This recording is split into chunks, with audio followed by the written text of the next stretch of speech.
Inteligente, aúna su pensamiento, su sentir y su accionar con una naturalidad asombrosa. Docente, gremialista, política, escritora, militante del indigenismo, feminista, profesora de yoga, preside actualmente la Sociedad Argentina de Escritores de Mendoza. Hacedora incansable, siempre está organizando alguna actividad enriquecedora en lo colectivo, desde grupos, cafés, talleres, a campings literarios. Es de las que creen que para cambiar algo que nos disgusta hay que arremangarse y empezar a trabajar desde adentro de lo criticado. La señora Liliana Greco, entre nosotros.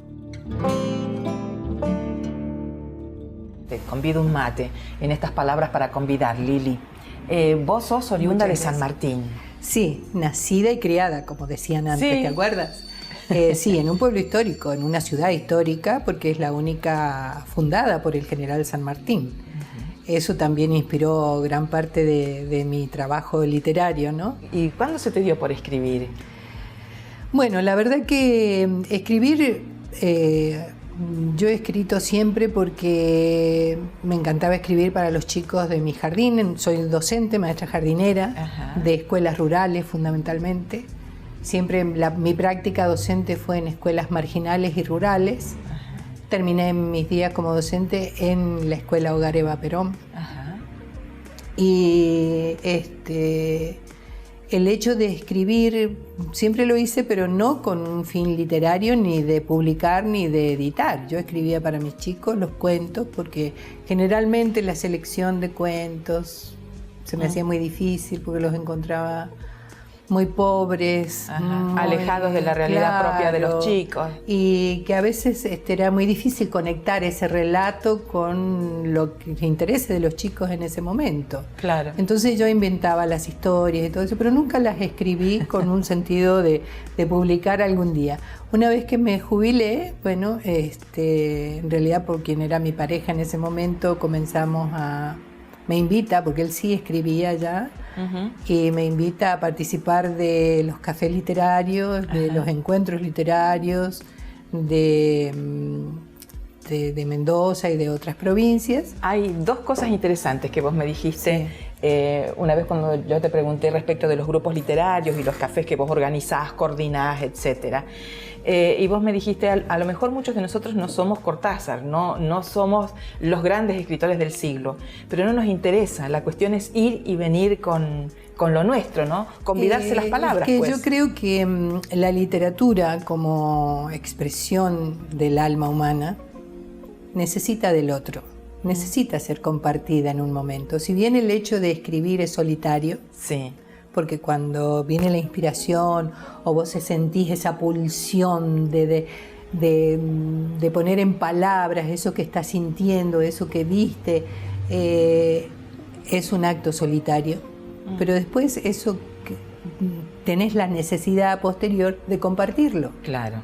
Hay gente que a lo mejor no se anima, lo comparte solamente con sus amigos, pero hay gente que necesita compartirlo. Entonces se crean estos espacios como los cafés literarios, los grupos literarios, bueno, y se van enriqueciendo unos con otros. Yo creo que cumple un rol social muy importante, como cualquier otra de las artes que también son terapéuticas, por decirlo de alguna manera. Claro. Pero que cumplen eso, o sea, esa función social en donde tenés el otro que está recibiendo eso que desde tu corazón, desde tu emoción, desde tu intelecto, desde donde te quieras parar para entregarlo, haya quien lo reciba. Y hablando de rol social, vos has sido diputada provincial... Senadora. Senadora, sí. Perdón.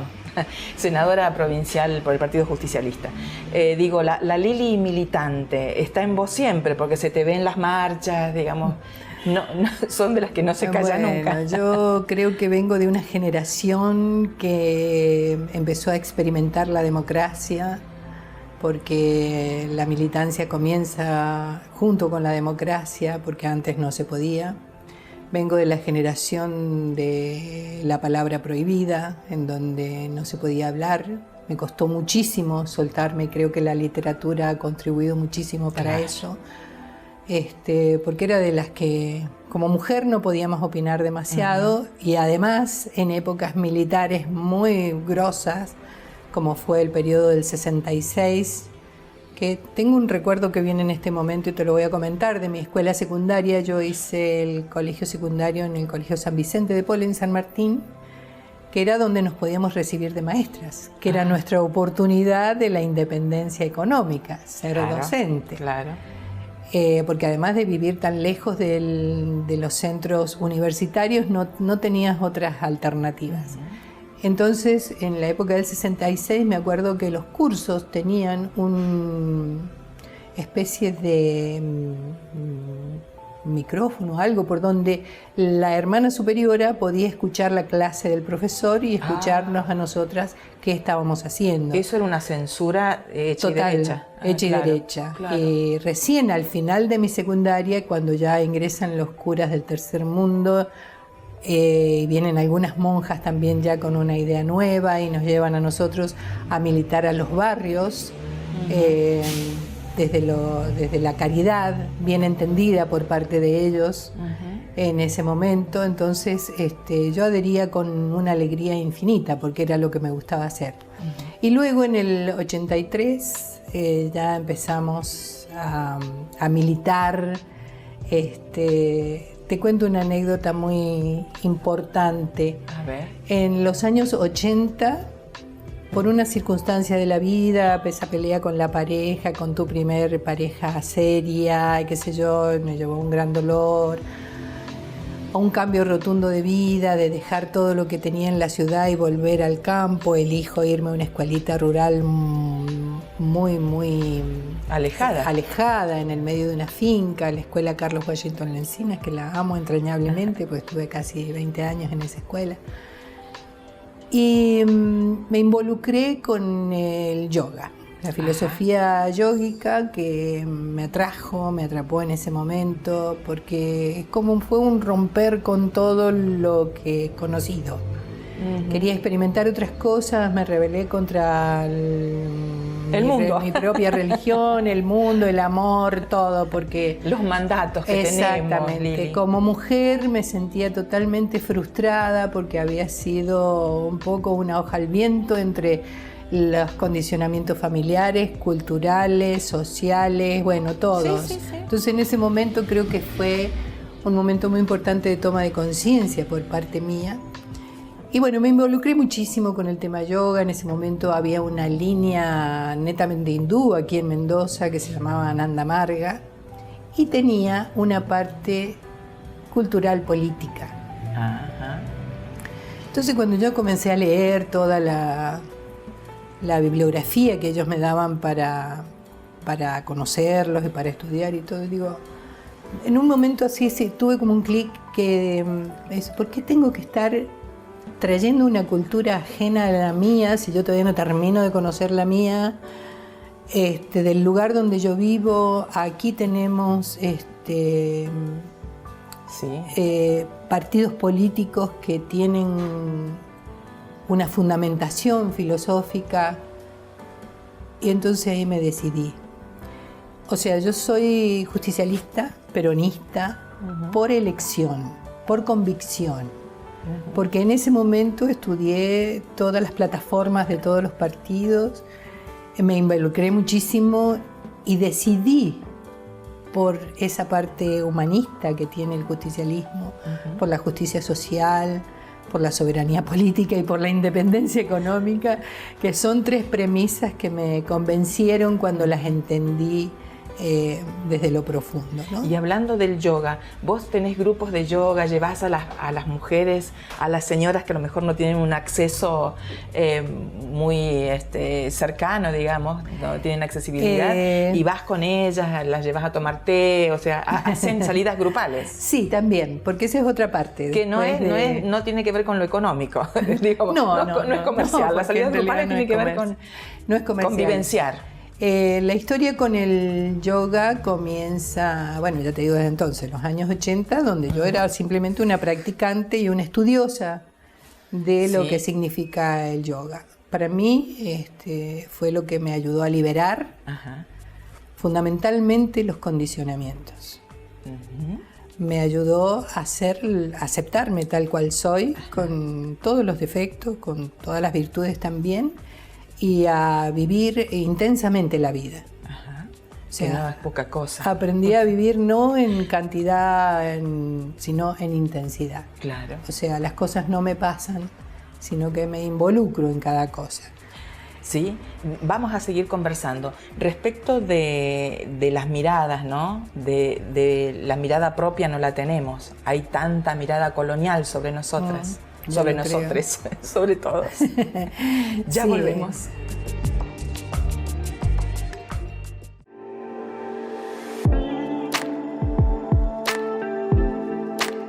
Otro libro que encontramos en la librería de la Ediunk es Tiempos disruptivos, lecturas sobre la centralidad de la política en los 70. 3 coordinadoras de Fuste, Alejandra Siriza, Fabiana Gracelli, Laura Rodríguez Agüero. ¿Con qué herramientas metodológicas, se preguntan las autoras, abordar el estudio de una década tan compleja como la de los 70 en nuestro país? Esa es la pregunta que sustenta el trabajo contenido en este libro, pues, un abordaje interdisciplinario que permite poner el foco en diversas aristas. Entonces, experiencias políticas y sindicales, el surgimiento de la conciencia feminista en Argentina y la producción artística en y sobre esta época son los ejes principales de este trabajo que, como decíamos, se llama Tiempos disruptivos, lecturas sobre la centralidad de la política en los 70. Ahora bien, se preguntan, ¿por qué estudiar este periodo? Porque es un tiempo, y con tiempo nos referimos a la confluencia de todos los aspectos que configuran la vida en sociedad. Un tiempo. Inevitablemente retorna con su marca de valor propio, con ese querer guiar el cambio por parte de los sectores más vulnerables y oprimidos. Recuperar el pasado complejo de esa época nos permite entender las coordenadas de nuestro presente. Tiempos disruptivos. Lecturas sobre la centralidad de la política en los 70. En este programa, Palabras para Convidar, traemos esas mujeres gigantes que no hay programas que las aguante. Entre ellas, Liliana Magdalena Greco. Me gusta el nombre Magdalena. Sí. Te corté cuando decías respecto de los grupos que se armaban desde el yoga. Bueno, en realidad esto nace así. Nació en el año 2001, junto con la crisis, un grupo de jubilados de Palmira. Aparece el delegado un día en casa a invitarme si podía yo tomar un grupo en Palmira, en el centro de jubilados, de personas que estaban muy deprimidas y que necesitaban aliento para poder seguir. Y que le habían comentado del yoga y que era una posibilidad de que las mujeres pudieran encontrar algo diferente allí. Bueno, yo como soy muy arriesgada, tenía el instructorado, pero en mis épocas no estaba tan profesionalizado el tema del yoga, era más bien experimental todo. Y bueno, yo me arriesgué y fui. Digo, bueno, esto se trata de aprender entre todas, a ver cómo salimos de esta. También yo estaba entrando en la edad crítica. El 2001 fue bravo. Encima en medio de la crisis. Claro. Así que bueno, armamos, le digo al señor, si son 10 mujeres, comenzamos. Comenzamos con 10 mujeres y bueno, realmente fui creciendo junto con ellas, nos fuimos liberando de un montón de cosas, porque me encontré con mujeres que todavía le pedían permiso al marido para salir de la casa, que tenían miedo de volver tarde, tenían miedo de demorarse porque qué iba a decir su esposo, que nunca habían salido de Palmira, por ejemplo, que nunca habían salido solas, que no tenían una vida propia, en realidad, siempre dedicadas al matrimonio, a los hijos. Y claro, llegaban a una edad en donde decía, bueno, ya crié los hijos, ahora el marido ya no me necesita tanto, y pasé a ser un objeto en la casa y en desuso, para muchas. Sí. Para los hijos también, o sea, ya pasaste a ser la vieja que estorba en todas partes. Entonces yo les decía, bueno, ¿y si cambiamos el pensamiento y en vez de convertirnos en una vieja estorba, nos convertimos en mujeres sabias? Está muy buena la propuesta. Y bueno, ¿y qué hacemos para eso? Y bueno, primero que nada, conocernos, conocer nuestro cuerpo, conocer en qué estado está, ¿Por qué llegamos a eso? ¿Por qué cada etapa no puede ser la más rica de tu vida si la sabes aprovechar? Todo eso, más de decírselos a ellas, él me lo estaba diciendo a mí misma, porque obviamente yo también ya había cumplido, estaba cerca de los 50 años, entonces también tenía ahí la vejez en la puerta, entonces... A la que te enseñan a temerle tanto. Exactamente. Injustamente, sí, y por ignorancia. Porque en realidad es una etapa preciosa, porque es la etapa del disfrutar. Es la cosecha. Claro. Lili, contanos de tu relación con el indigenismo, porque yo la vi una vez, hace mucho tiempo, en la radio. Venía con un jefe espiritual de Bolivia. Había que hacerle una entrevista y yo digo, ¿y esta gringa de ojos celeste viene con el quechua?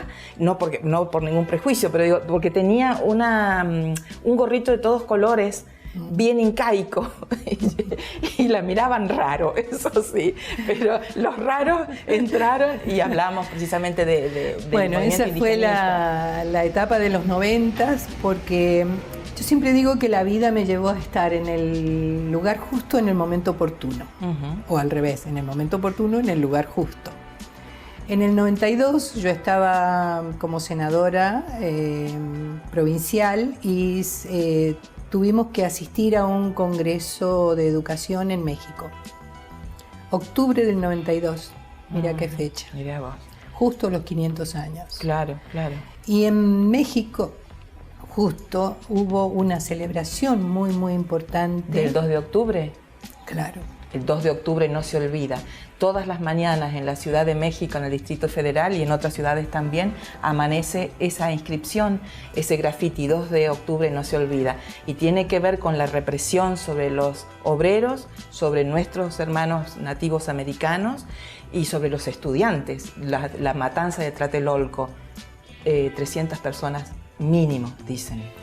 Pero en ese momento, ceremonialmente y desde la cosmovisión de los pueblos originarios americanos, se hace una gran concentración en el Zócalo, en la Plaza Mayor de Distrito Federal, en donde se oficia una ceremonia de apertura del conocimiento ancestral de los pueblos originarios para ser entregado, que hasta ese momento había sido guardado por los guardianes de la sabiduría originaria, demostrando que generosidad, obviamente ¿no es que cierto? no lo conocemos porque creían los abuelos sabios que ya era el tiempo para comenzar a resurgir a partir del reconocimiento como pueblos, como cultura, con su propia identidad. Y sobre todo porque son los pueblos que han mantenido su lengua, que han mantenido ese fuego de la América profunda encendido. La cultura propia. Y la cultura propia hasta hoy. Y bueno, yo estuve ahí en ese congreso de educación, pero me encontré con esas ceremonias y al poquito tiempo, de la vuelta en Mendoza, leo por casualidad en el diario conferencia de chamanismo andino, Chamalú, un conferencista de los pueblos originarios de Quechua, venía de Bolivia. Yo digo, por curiosidad voy a ir a ver de qué se trata, porque estamos muy cerca de la fecha de esta apertura, tenía algunas noticias al respecto. Y bueno, fui a esa conferencia e inmediatamente me relacioné con él, porque su energía es una energía que realmente enamora, en el sentido de que es tal su paz, su sabiduría, lo que podía transmitir en ese momento, que uno sentía un estado de alegría muy profundo por estar con él. Pero también estuviste en contacto con Quinturray, con la nación mapuche. A partir de allí, todos esos años, hasta el 98, 96, 98, hay una gran apertura de todo el conocimiento de los pueblos originarios, fundamentalmente de la cosmovisión. O sea, todos los jefes espirituales comienzan a abrir el conocimiento para entregarlo a quien lo quisiera recibir. Porque también se enfrentaban con que los propios, al ir a una escuela donde no es reconocida su cultura, con mirada colonial, se desculturalizan y menosprecian lo propio porque, por supuesto, lo otro o lo que viene de afuera, como siempre, pareciera que es mejor. Claro.